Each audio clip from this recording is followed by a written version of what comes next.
認知行為療法。二、認知扭曲的唔能夠滿足自己嘅標準。大家好，我係李博士 Dr. Jason Lee， 臨床心理學家同臨床腦神經心理學家。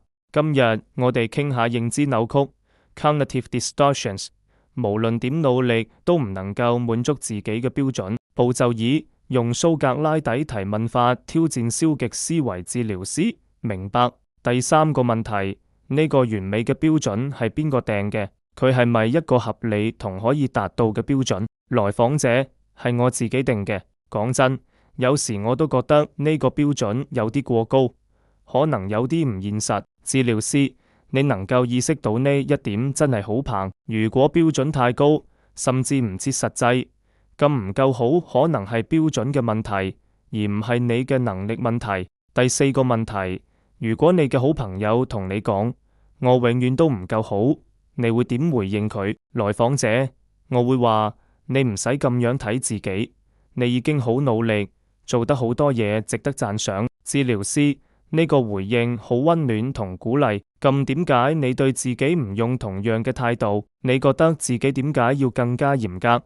來訪者，可能係我覺得自己要做到最好先至有價值。治療師，呢個係一個好深層嘅想法，我哋捉住咗。最後一個問題，如果放下我永遠都唔夠好呢個想法，你嘅生活會有咩唔同？來訪者，我覺得可能會輕鬆啲，唔會咁驚失敗，或者會更願意試新嘢。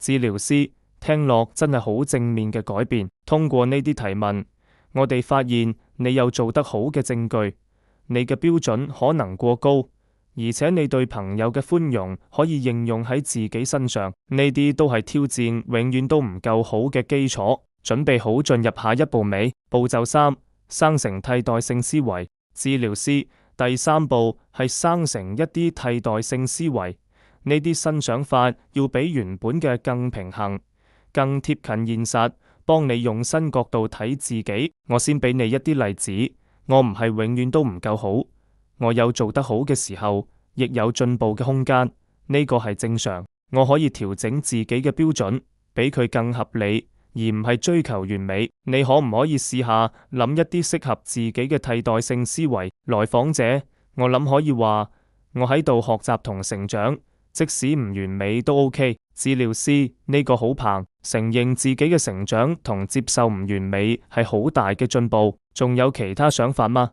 來訪者，仲有，我值得俾自己同朋友一樣嘅寬容，唔使每次都做到最好。治療師，非常好，呢啲新思維幫你跳出全有或全無嘅框架，俾自己多啲空間同善待。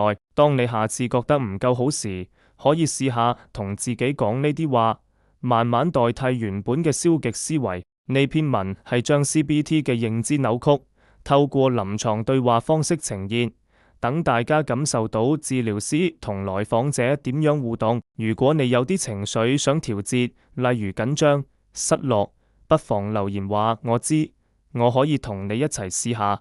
呢啲技巧好實用，share 俾朋友或者 tag 個需要嘅人，一齊學點樣平復心情啦。